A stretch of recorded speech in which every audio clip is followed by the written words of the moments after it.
Jancis, thank you very much for Well, doing tonight. thank you, and what a pleasure it is. Fabulous wines. I mean, the whole tasting would be an enormous pleasure, even if we were just tasting the wines out of bottle or out of Magnum. But to have the chance to see if we really can come up with any kind of rule at all about bottles and Magnums is icing on the cake. And it is fun. I mean, no one should get sort of worried. I'm desperately trying not to get worried about making a fool of myself. And I'm sure there will be ample opportunity to do so. Whether we'll find a common thread or not tonight, I just don't know. But I don't know of any similar taste. I haven't heard of a similar tasting. I dare say the champagne houses do some blind comparisons of their own wines, but not necessarily at this exalted level. So it will be very, very interesting. Also, I particularly wanted to say what a pleasure it is, an unusual pleasure it is, to see such a high proportion of women at this wine tasting. I don't know the reason for that, but I'm delighted by it anyway. And as we all know, women have great taste. So I'm looking forward to, as we go along, we'll see how we're getting on with the scores and our guesses and so on. I'm going to be, I haven't a clue which one is which, as will become all too evident. But when they, after we taste each pair, I'm going to be given an envelope which will tell me which is the bottle and which is the Magnum, and of course I'll tell you. And it will also tell me where the bottle and the Magnum came from, the kind of provenance of them, and when they were disgorged, right? Just to remind everyone, of course, 2002 was that fabulous champagne vintage. Really, there were lots of great champagne vintages in the last decade, but probably 2002 is the most famous. And we are starting off with an all Chardonnay, a Blanc de Blanc to kind of get us going. 02, very good flowering. Summer was a little bit up and down, but September was notably fine, and it had lovely, lovely weather for the last bit of the ripening and for the harvest. So that it was relatively high sugar levels in the musts. And reading your book, Michael, I'm very grateful to you for drawing attention to the fact that acid was slightly lower than average. But as Michael Edwards, great champagne writer, pointed out, that often goes hand in hand with a great champagne vintage. I'm told the dosage on this is 9 grams per litre. It obviously went fully through malolactic. We are particularly lucky to be having 2 lots of 02 Comte de Champagne Tétinger's top wine tonight, because the house, for sort of commercial reasons, admits that they didn't make nearly enough of it. Their cellars at the time were full of I think the 3 previous vintages, so they were a little bit cautious about how much wine they allotted for this Prestige Cuvée. So you'd probably have to look particularly carefully to get any decent quantity, presumably Nick did, of the 2002. Comte de Champagne, the produce of Grand Cru villages, and all in the Côte de Blanc, Avize, Le Mesnil, Auger, Chuy, and Cramont. I'm told 5% of the wines used in the blend were aged for 4 months in new oak, which is quite a thing. And of course, it was aged for a good 10 years in bottle before being disgorged.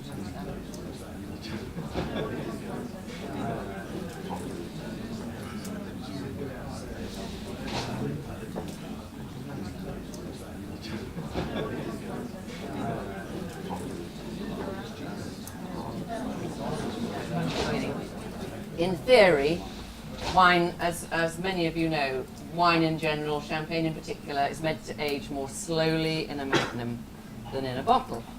And the theory is that it's to do with the proportion of oxygen and wine, and that there is less oxygen in a Magnum pro rata, and that therefore it's a more stately rate of aging, and that therefore in a pair of wines you would expect the less evolved example to be the one from the Magnum.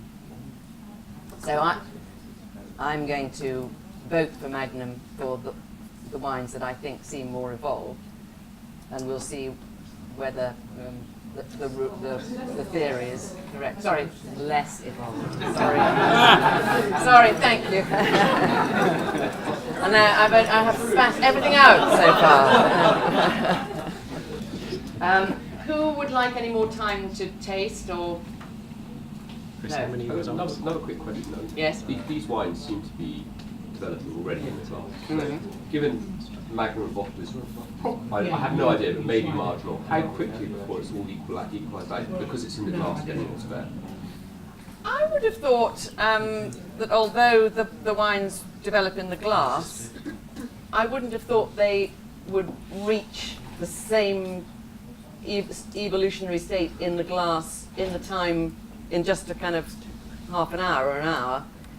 I think that certainly in terms of these two wines, I think they are quite different, and I think they're continuing to be quite different personally. And for what it's worth, if I would have thought that the wine number 2 seems to me to be aromatically more evolved by quite a margin. So it was rather nice actually that we've started off with something where there really is a difference. But I honestly wouldn't be surprised if when we find out what they are, guess what? The more evolved number 2 turns out to be the Magnum rather than the bottle, which is what happened with. Or you're going to tell us? I'm just going to add something. Yeah, yeah.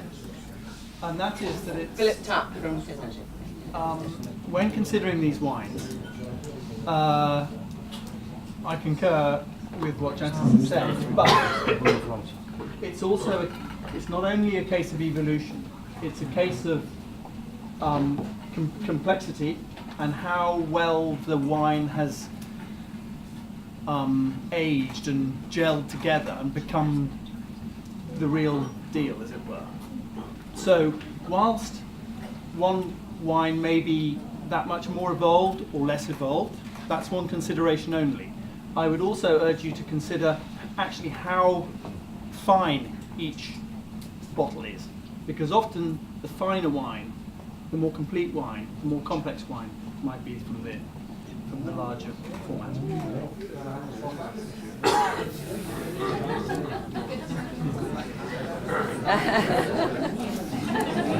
Well, gosh, go ahead.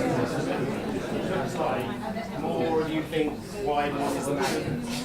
So in terms of mass at the moment, now there is some scoring data which looks very close to me. Yeah. Can you tell me the actual numbers? 15.6, first one. Out of 20. Yeah. So which has got the highest score, Chris? First one. So wine 1 has a slightly higher score. The votes are now locked. Magnum versus bottle is now locked. So you can change your score, but you can't change which is the bottle, which is the Magnum. Oh, good. So, yes. So, oh no, it's wrong. It is the other way round. Yeah. I think that tonight we're going to show that this is rubbish. So, wine number 1 is the bottle, and it seems very, very tight, much tighter than the one from the Magnum, which is Well, I still think wine number 2 seems much more evolved. But apparently it is the Magnum. Now, disgorgement dates don't vary all that much, actually. The bottle was disgorged just 3 months before the Magnum, March 2012 versus June 2012 for the Magnum. So I wouldn't have thought that's going to make a huge difference. And significantly, they did come direct from you, the importer. Yes, Well, no, but did you keep one in a sock drawer and, you know, one... No, these have come from LCB, which is a big warehouse in East London where the vast majority of the wine trade keep their wine. The storage conditions are perfect. These wines will have been, I'm pretty certain, will have been stored under exactly the same conditions. But the other variable here, of course, as you all know, is the cork. And there's no way of telling what the influence of that is. I'm curiously disappointed at the scores. Well, I gave the first one 19, so I was That doing is my super best. generous. That is super generous. And I would go with Jancis again, you know, as long as you keep it consistent. But those of you who gave these wines 13, 14, 15 points, you must have extremely high expectations of your champagne.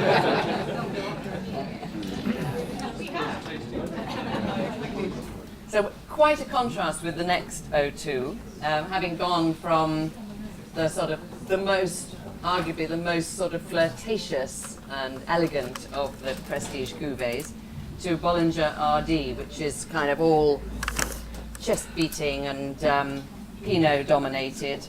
The recently disgorged, of course, having had much longer in the bottle, has much less dosage because it's kind of enriched itself in the bottle. So this is just a dosage of 3 or 4 grams per litre. And it's about 60% Pinot Noir, 23 Cru in this cuvée, of which 71% are Grand Cru. And it was clear that there was going to be an RD in 2002, but then it was clear for most houses that there was going to be a 2002 vintage. They store their reserve wines in magnums, and they were, of course, one of the very first, an early house to espouse oak fermentation for the base wines. So I would imagine that there's going to be quite a contrast with our first 2 wines, and let's see if there's as much of a contrast between the 2 samples.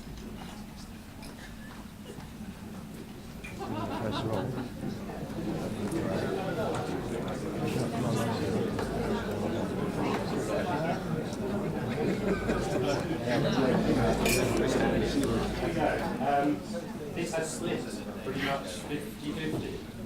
I'm not surprised after the first time. I mean, I've almost had an inclination to almost guess the more evolved one must be now from a Magnum, so having had my confidence shaken the first time round. And I'm going to stick with it. I'm going to always vote that the one that seems to me more evolved, I'm going to guess, was from the bottle. That's what I'm going to carry on my policy of, and we'll just see what happens. I personally think that they're slightly closer together than the first 2. So I was sort of hovering 2 and 4, and I think my role here is to make a fool of myself and say what I thought. So I thought that the second wine number 4, seemed a little less fruity, a little bit drier, and I was wondering if that was because it was slightly more evolved. I actually slightly preferred wine number 3, where it's so different from the first wines, isn't it? Sort of big and broad, a little bit of edge of sort of cream of mushroom soup or something. Bone dry though, absolutely bone dry. A sort of wine that you really want food with. It's not a kind of sipping at a reception type wine, is it? Thank you. So, well, this is right. Sorry, I was right. So number 3 is the Magnum. It's like Rugby World Cup here, and number 4 is the bottle. Both the bottle and the Magnum were disgorged last October. and they came from the importer Menzendorf, yeah. Straight from, presumably from the same lot, and you know, yeah. That's great. Well, it's fantastic that you have sourced them as closely as possible, because that's really proving something to us.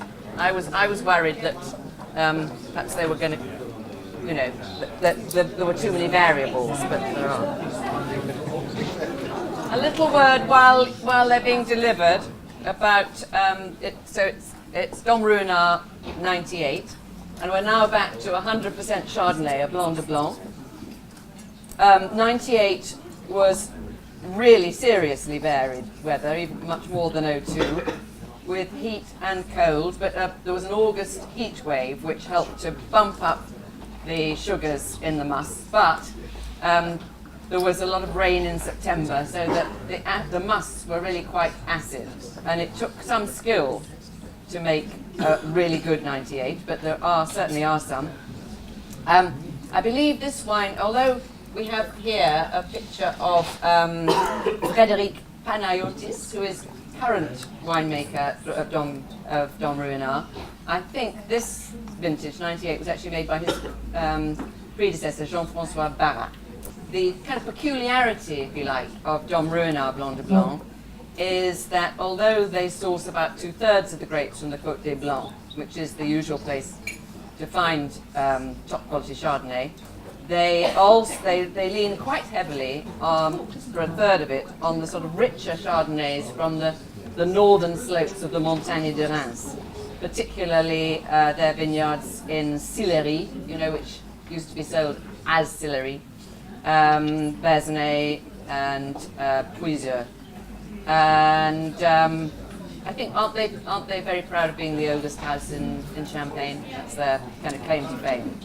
Officially founded in 1729, and of course nowadays it's like Krug, part of the massive, and of course Dom Pérignon Moet, part of the massive LVMH Champagne building.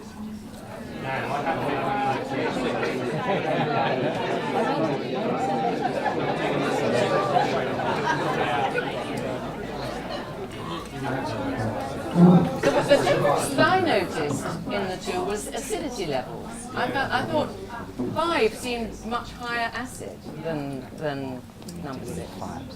So meaning that number 6 to me tasted a little bit sweeter. And therefore I thought, is that the bottle? Because it was kind of mellower. But and whereas 5 seemed to me, which was a sort of rather white burgundy kind of champagne, rather sort of savoury and structured and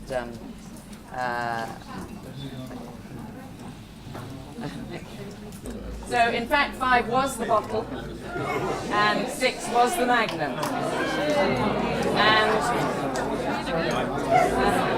and disgorgement, they both came from the disgorgement was March 2010 for the bottle and March 2011 for the Magnum. So the Magnum, the wine number 6, should be a lot tighter. And both examples, both bottles and Magnums, came from LVMH. Ah, gosh. So there were a lot more people that got the Magnum right, and then we put a couple of other things up this time, because the top right, you've got the average score by Champagne, which we thought over a bit of time it would be interesting just to see those, and then the bottom right is the average score bottle and Magnums. So at the moment, bottles are, yes. So thank you very much for the great Well, so the bottle of Dom Ruinart is so far the favourite wine. The next wine, the Winston Churchill, is being poured. And there he is, Winnie, with Hubert de Billy from Paul Roger. Paul Roger's kind of top luxury cuvée is called after Winston Churchill, so all of us Brits feel slightly proprietorial about it. And it's predominantly Pinot Noir, probably, although they don't like to release exact numbers. Dosage 8 grams per litre. It was first made in 75, 10 years after he died and launched at Blenheim Palace. And oh yeah, there were very bad frosts in 98. Again, a very high, eventually a high sugar content and a high acid level. They get the grapes from the, all over the region, but Grand and Premier Cru vineyards. And usually this is a very a kind of massive, you know, the sort of wine that you would expect to carry the name Winston Churchill. Usually sort of even bigger and broader and beefier than a Bollinger RD. Kind of a, you know, a champagne for cigar smokers sort of thing.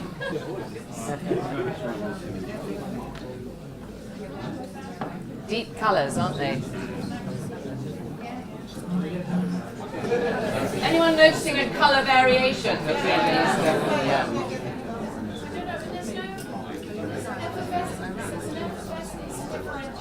Yes, there is. My second one is much less fizzy. Yeah. So what do we conclude? Bob?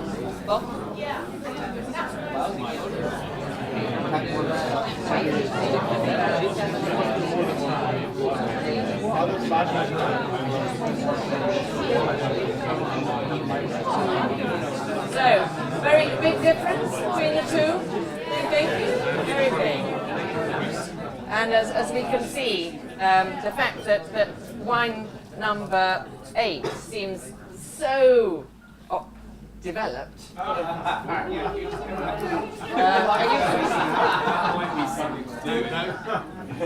can't say that. At this moment. Okay.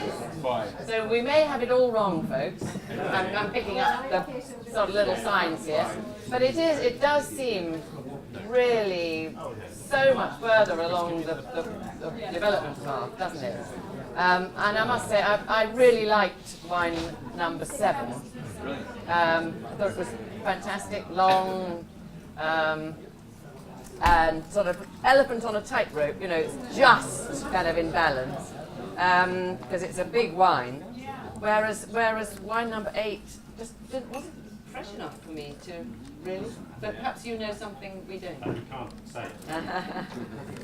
So obviously we're about to find out that wine number 7 is the bottle, but I don't know. I mean, just he can't say. He'll reveal the reveal. Yeah, no. Wine number 7 is the Magnum. And they were both disgorged in the summer of 2007. So they've been around a long time. Post disgorgement, a very long time, 8 years. Provenance is interesting. Can you explain? Provenance for the Magnum. We're finding out where the two came from, which is a very important point. The Magnums vis-a-vis the came difference. directly from us, where we store all our wines in Octavian and Caution under bond in very good conditions. The bottle came from the secondary market, and so it's just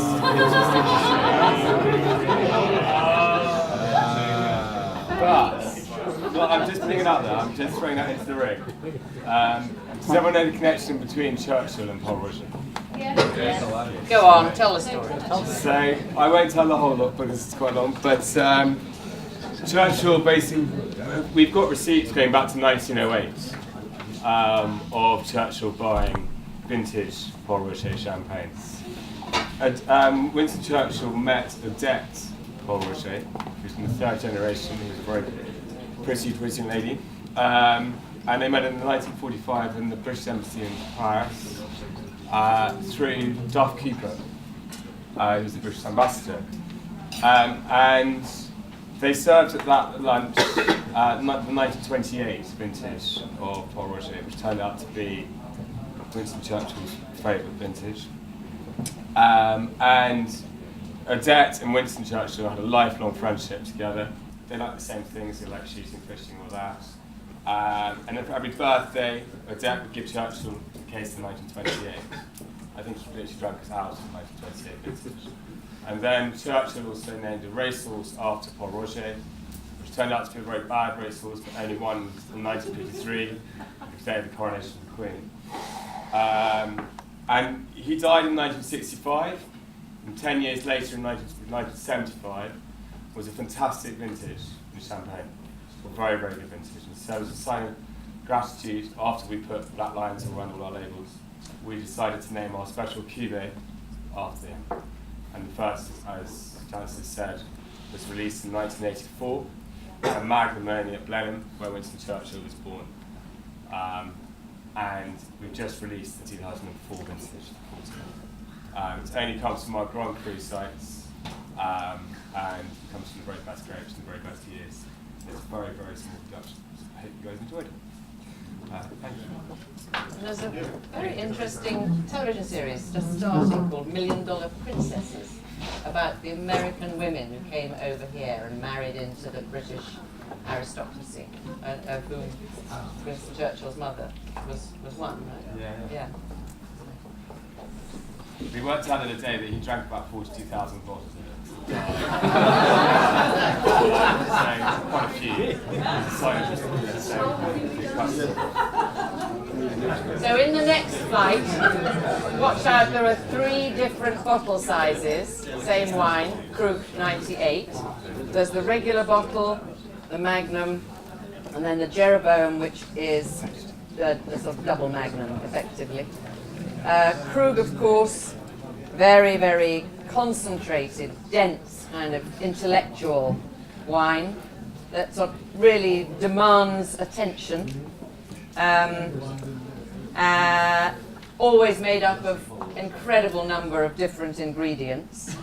This particular one, most unusually for Krug, has the major component is Chardonnay, which is very unusual. 47% Chardonnay, 37 Pinot Noir, 16 Meunier, Pinot Meunier, and the Krugs have always been very pro Meunier, saying that they like the fruit that it brings.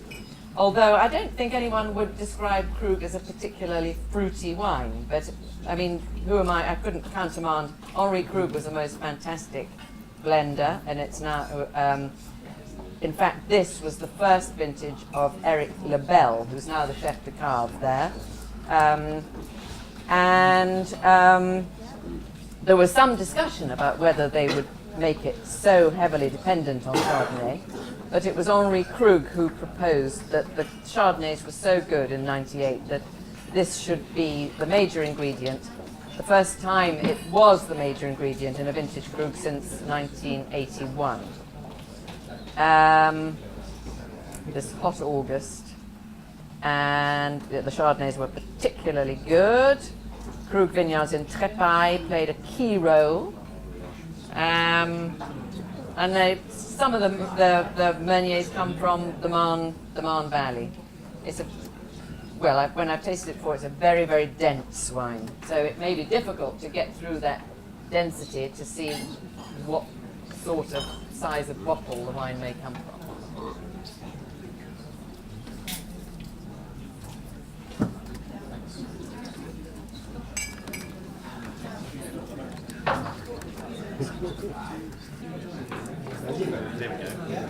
They're really interesting wines, these, aren't they? Really.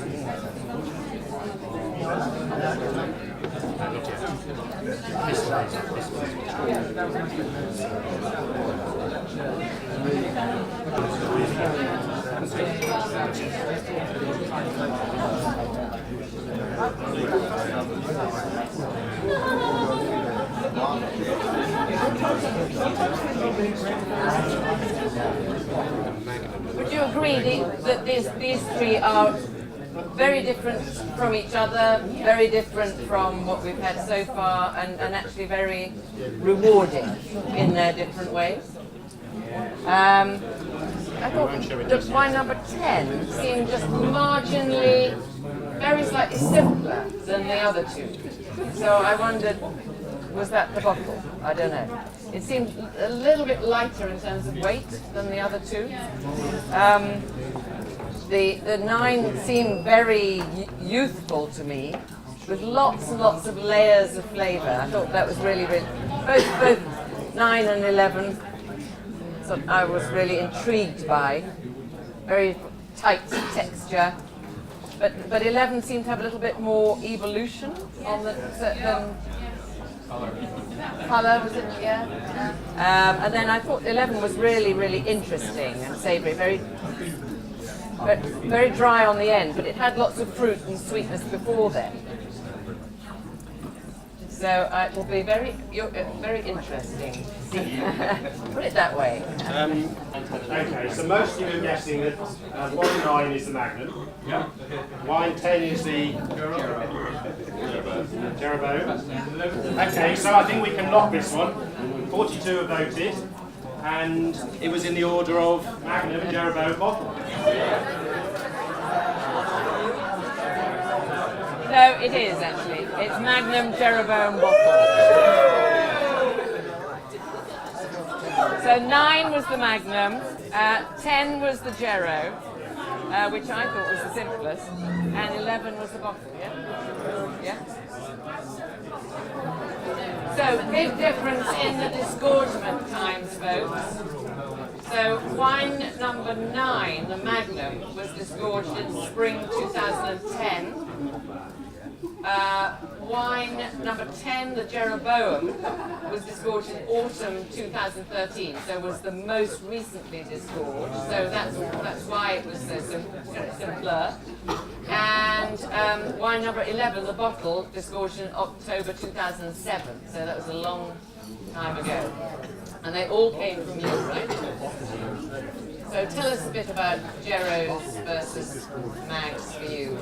The Magnum versus the bottle versus the Jeroboam, they all take different times to age, so we want to make sure we give it the real time.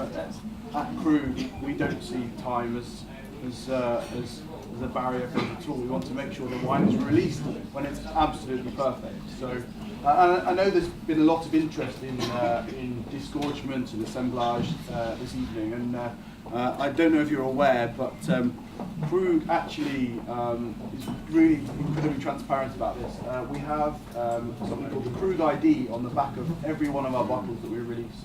And if you want to have a look at it, you can tell straight away when it was disgorged. So it has a number 1, 2, 3, or 4. So for example, this is number 313. So this is disgorged in the third quarter of 2013. If you want to go further and really learn a lot more about your Krug, it's really simple to find out about exactly what goes into the bottle. And it's all about making sure that you can enjoy to the full every bottle of Krug that you have.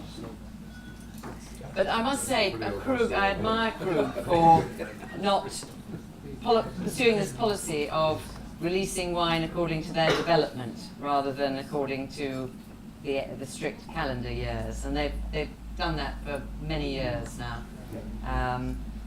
Released 99 before 98, I think, which is great. I mean, it's that's why they call it the wine lovers champagne, because they have the wine lovers' interests at heart.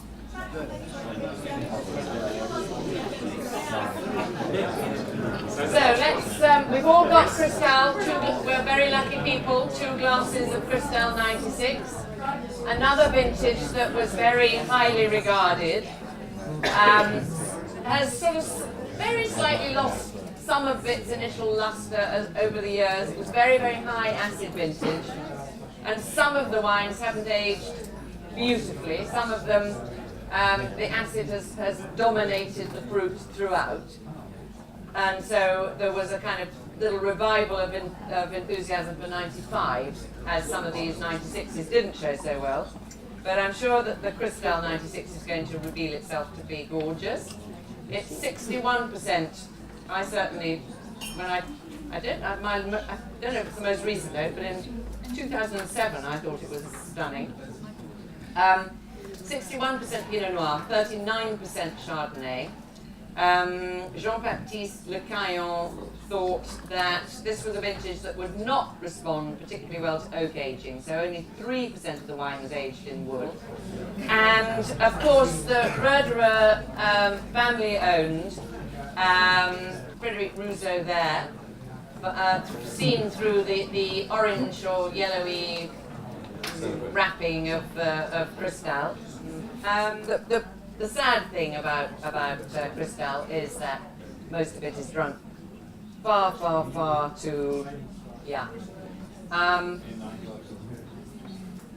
told, but Mark, you might confirm this, that the dosage is usually slightly less on magnums. That's what we are told. Yeah, but the official dosage figure I have here is actually quite high. It's 11 grams per litre, which is high compared to nowadays. I mean, all the champagne houses are, thanks to climate change, I'll come back to you in just a second, are slowly, steadily reducing their dosage. But of course, 96 was such a high acid vintage that it's probably not surprising that it was quite high dosage. Anyway, let us get tasting.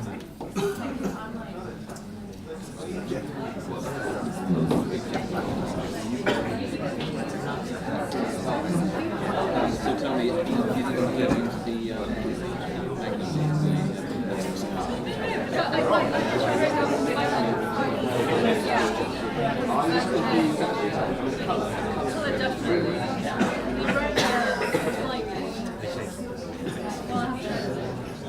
Going to tell us anything more, Mark? What would you like to know? Yeah, what would you like to know? Now's your Ask me a chance. question. Yeah. First one was 1876, when it was made for the Tsar of Russia. The Tsar of Russia was a rich man. You know, everybody paid their taxes to the Tsar at that time. He was called Alexander II, and Louis Roederer was supplying champagne to him. And this story is, you probably all know it, and he said, I want my own personal champagne. So Roederer said, fine, I'll make you a special cuvée just for you. And then he said, and I want it in my own crystal clear bottle. And then in the 1920s, people said, well, what happened to Cristal? And so Roederer, no doubt, at the time said, well, there aren't any Romanovs left, so we can't make it. And people said, well, hang on, you've still got the same vineyards, you've got the same winemaker. Why not go ahead and we'll buy some? So we're on the 07. We're tasting 96. I find with tasting these two glasses that both wines have a distinct acidity, a sort of super freshness on the finish, even though they have quite a mature, the flavour is maturing nicely. It's developing that sort of sweet intensity of an older vintage of Cristal. I sometimes find the wine has an almost slightly gamey or some animal. It's got fruit, fantastic fruit, and almost something, there's another element below that, which is almost slightly gamey. It's like a sort of tasting old Burgundy or something, you know what I mean? I do often find an analogy between white Burgundy, even red Burgundy and Champagne. Of course they're the same grape varieties. So I think that's something which I notice in tasting these two glasses. The Cristal bottle has a flat base. You know, it has no punt, I'm sure you all know that.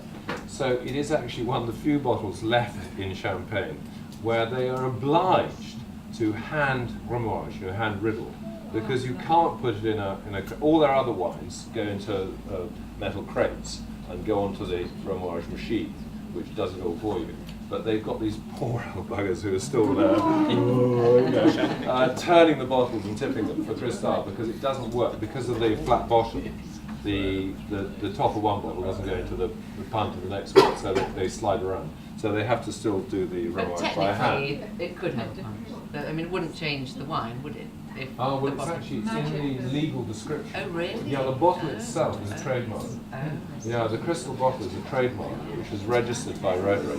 And so the glass, and when the lawyer who sort of wrote the thing, he described the bottle saying it was, see-through and all that stuff. And then he said, and it has no punt. And so the result is you'll see lots of champagne, sadly, today, with a punt, which are clear glass. And probably if he'd said it's champagne with clear glass, Yeah. we might not see all those other wines with not in a green bottle. Anyway. Thank you. Very interesting. Thank you very much.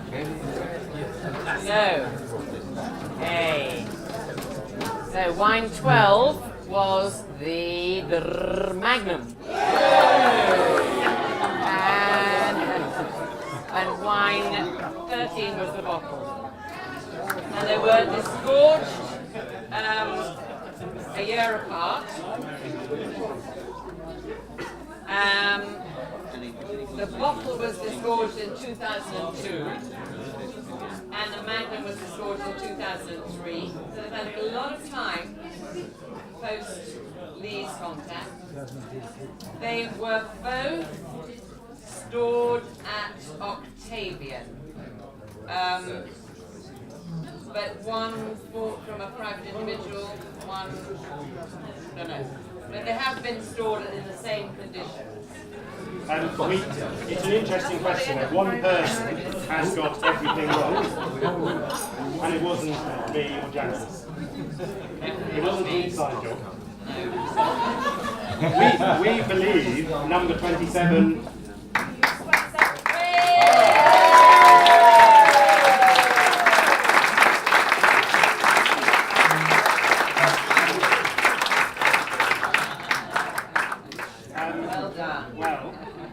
That makes life easy, doesn't it? If you've just got one prize.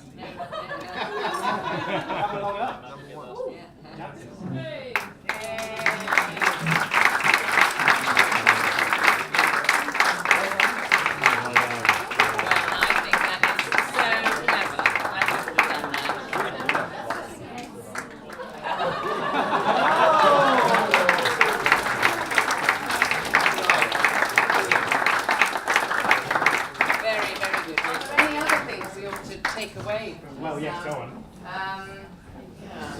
So let's just see. So the women definitely got more generous towards the end.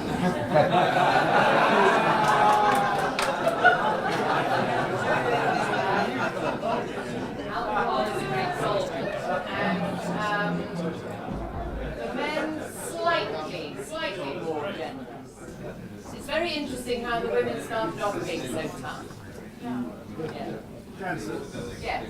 is the 96 Cristal from Magnum, wine in 12, the favourite for men and women equally above all else? Yeah, that looks like it, doesn't it? Yes, that's so. Wine number 12 was the overall favourite, quite right. Yeah.